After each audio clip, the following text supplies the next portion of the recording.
Agora vamos falar um pouquinho das eleições presidenciais brasileiras, doutor Wilson. Como o senhor vê essas eleições? Uma disputa maior do que a passada?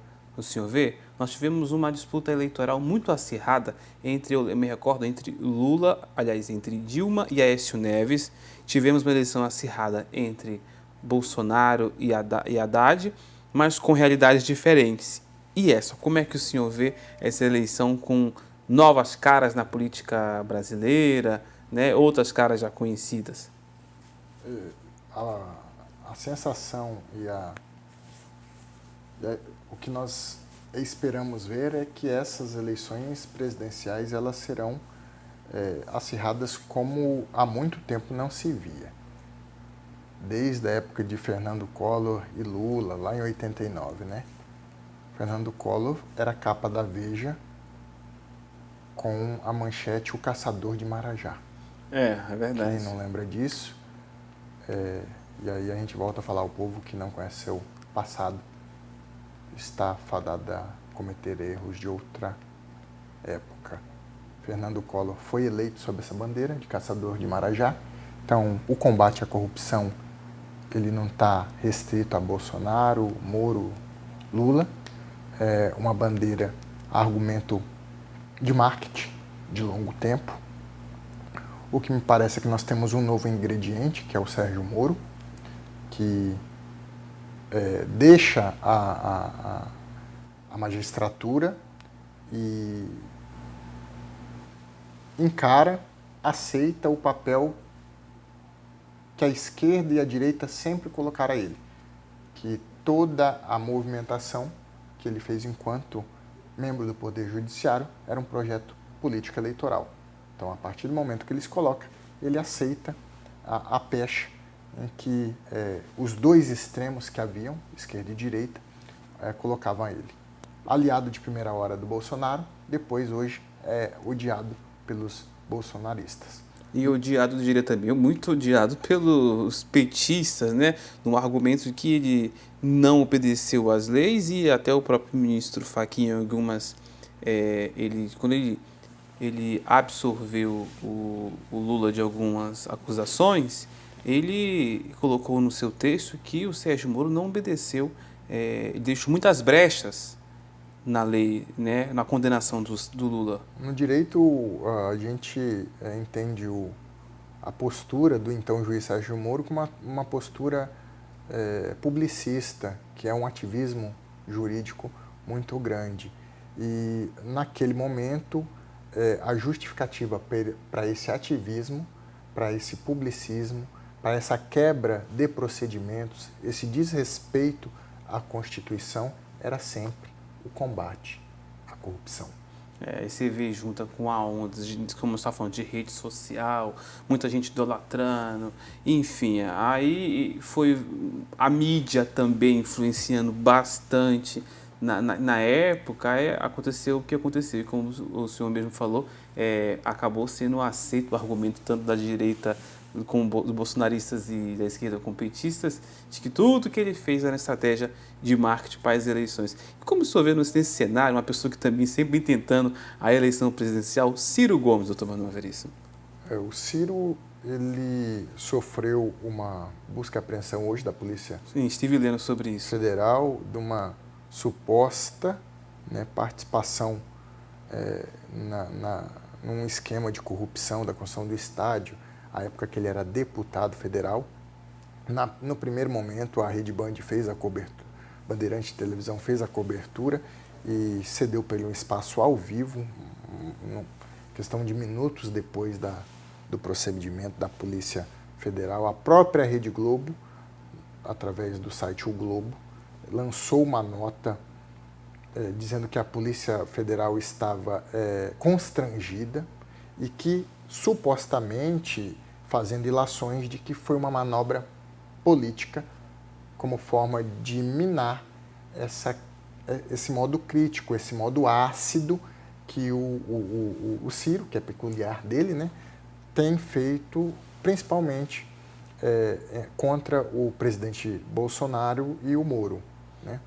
E é uma terceira via, acreditava eu, que viria para o combate, não chegaria ao segundo turno, mas com essa entrada do Sérgio Moro, pelo menos as pesquisas têm demonstrado que ele é o único que teria chances reais contra o presidente num eventual, segundo turno.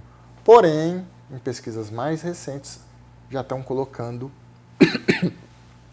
o Lula na frente do Bolsonaro. A pesquisa recentemente mostraram o Lula até primeiro turno. Eu vi pesquisas sobre isso hoje pela manhã. Infelizmente, as pesquisas no Brasil não têm refletido o real sentimento das urnas. Exatamente. Nos últimos anos, todas as pesquisas elas foram desmentidas, vamos dizer assim, na urna, né? Eu digo infelizmente, não pelo resultado, mas infelizmente por essa falta de confiança que gera na população. Até nós, quanto jornalistas, quando divulgamos uma pesquisa, nós fazemos questão de enfatizar quem fez a pesquisa. Porque depois a pessoa vai falar assim, fulano falou isso, fulano falou aquilo.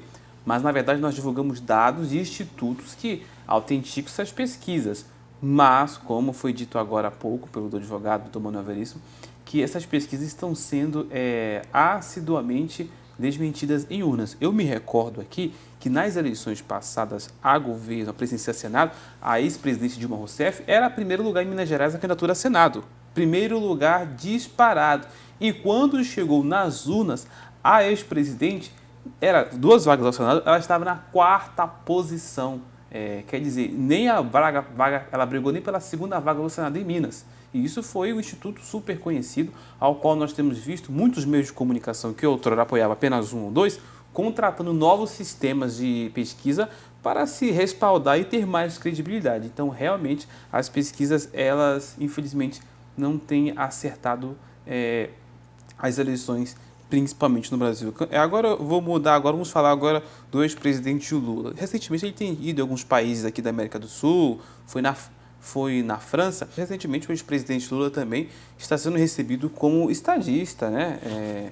Recentemente na França, com Emmanuel Macron, agora na Argentina. Como é que o senhor vê essa receptividade nele nesses países? Enquanto nós brasileiros, o presidente Lula ele não anda nas ruas brasileiras, como isso tem circulado na Europa ou na Argentina, não é? Principalmente em países e com estadistas, governantes de que têm essa ideologia de esquerda, né? Ele tem circulado, mas é fato que ele tem circulado bem, ele tem feito um papel diplomático, ao meu pensar, melhor que o nosso presidente. Ele tem se relacionado com atores mundiais nessa troca de diálogo, fazendo o que um pré-candidato, né, faria. Ele tem se colocado na condição de pré-candidato, começando assim, conversar com o mercado mundial. Deve ser, imagino eu, uma estratégia comercial, uma estratégia financeira, considerando o que a gente falava de recessão, de mercado internacional, acordo internacional, e ele deve começar a andar aqui dentro do Brasil. Eu, particularmente, nem ele, nem o presidente Bolsonaro tenho acompanhado para saber como é a aceitação. Mas, é claro, chega-se informações de que, ao que parece, o presidente Bolsonaro, quando anda nas ruas, chega num local, ele é muito prestigiado. Me parece que é isso. Ele é Até bem recentemente aceito. na Bahia ele foi bem recebido, apesar que teve algumas polêmicas lá. Ele tem um público fiel, assim, né? Diferente, teve a filiação lá do Deltan Dallagnol, o homem do PowerPoint, deu 200 pessoas. Léo Moraes conseguiu mais de 500 aqui em Rondônia, mostrando que o deputado Léo Moraes está com muito mais prestígio que, em tese, o procurador da República, o tio da Lava Jato, já que o Moro é o pai. É verdade. Só falando do Deltan Dallagnol, inclusive eu estive falando ontem sobre o Deltan, sobre essa filiação, essa onda do Podemos, né? Com o juiz Sérgio Moro, agora o Deltan, que está saindo como pré-candidato também. Agora falando do presidente, como é que anda o presidente nessa questão, as eleições de 2022, ao seu ver? politicamente, né? A gente vê que algumas coisas ele voltou atrás, tem procurado mudar um pouco, mas as polêmicas continuam. O presidente, a gente tem que considerar que ele caminha na vida pública há bastante tempo. Ele não é um cara que entrou, não é um aventureiro. Ele foi 4 vezes deputado federal, 5 vezes. 5 vezes deputado federal pelo estado do Rio de Janeiro.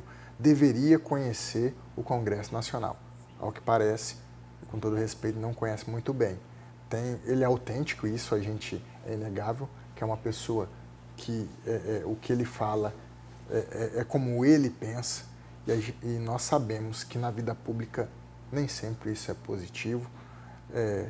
Tem dificuldade de fazer acordos e negou que conversaria com o Congresso, negou outrora que conversaria com o Centrão, e hoje a gente vê que não é bem assim, porque isso é governabilidade.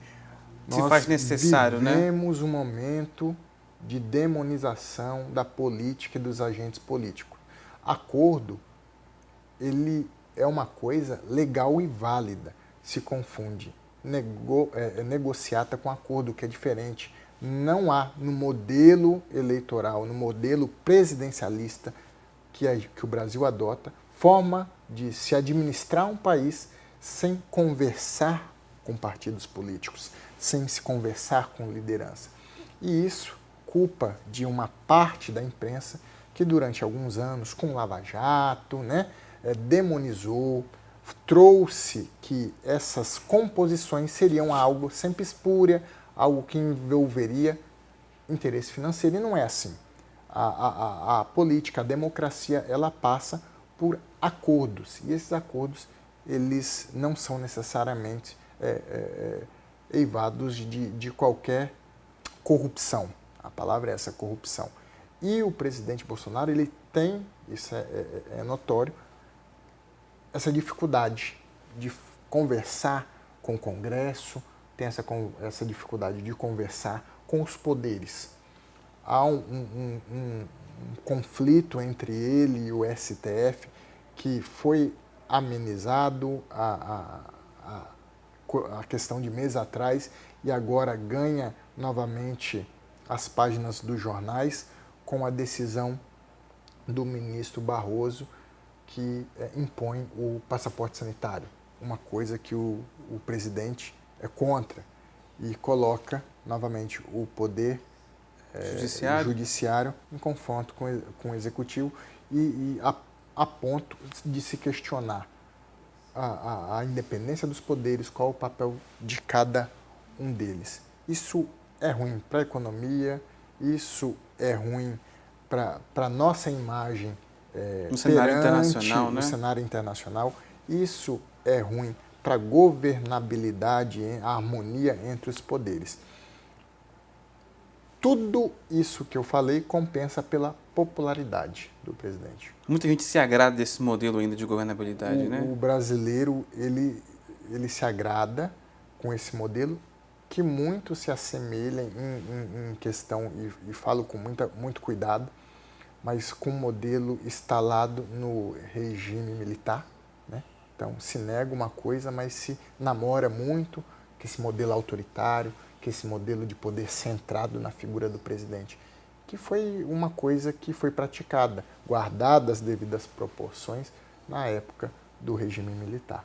Então, essa falta de trato com os demais poderes, de governabilidade, é compensado por essa habilidade, por essa popularidade que tem o presidente.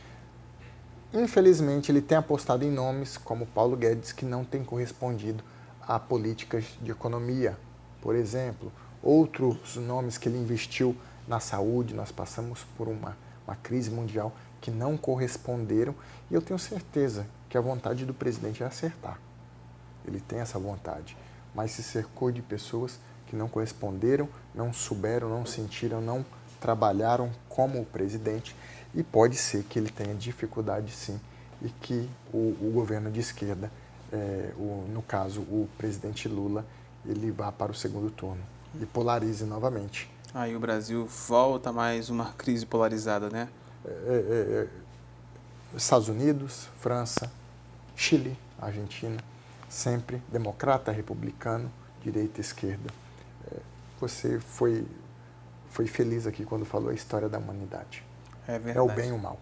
É verdade. Não quero dizer que nem o bem, nem o mal, só fazendo uma analogia. Exatamente. Doutor Manuel, muito obrigado pela conversa super interessante, que eu tenho certeza que agregou conhecimento para quem estava em casa.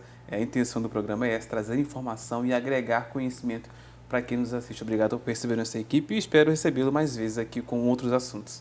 Eu que agradeço a você, Gabriel, agradeço toda a equipe da Rema TV, a Fran que chegou nos estúdios aqui, fazendo uma sugestão pessoal da Rema, coloca ela para fazer a propaganda da Combate, tira o Marcos, que ela é muito mais bonita e muito mais agradável aos olhos. Tudo bem, telefone para contato, doutor Manuel, quem quiser conversar com o senhor, qual o telefone do senhor? 98153 1313. 98153-1313. Olha, muito bem. Só repetindo, 98153-1313, telefone. O Evandro vai colocar aí na tela. Também tem o seu Instagram, quiser contato com o senhor, né? Manuel Veríssimo. Manuel Veríssimo no Instagram. Você pode procurar o Dr. Manuel. Nós vamos ao intervalo. Na sequência, nós vamos trazer mais notícias internacionais e um pouquinho. Vamos falar também sobre a Assembleia Legislativa. O tempo acabou, Evandro? Nossa, a conversa foi... O número do Dr. Veríssimo está na tela aí, 8153-1313. Mais uma vez agradecendo a participação de todos. Não deu para ler as mensagens que a gente recebeu. A gente recebeu algumas mensagens, mas eu prometo ler amanhã para você. Muitas mensagens a gente recebeu aqui, o Evandro está falando. Mas, mais uma vez, obrigado pela sua audiência, pela sua companhia. Eu espero você amanhã aqui no Ponto de Vista. Um grande abraço. Continue a programação da Rema TV. Na sequência tem Atitude com o Marcão. Grande abraço. Fique com Deus. Cuide-se bem.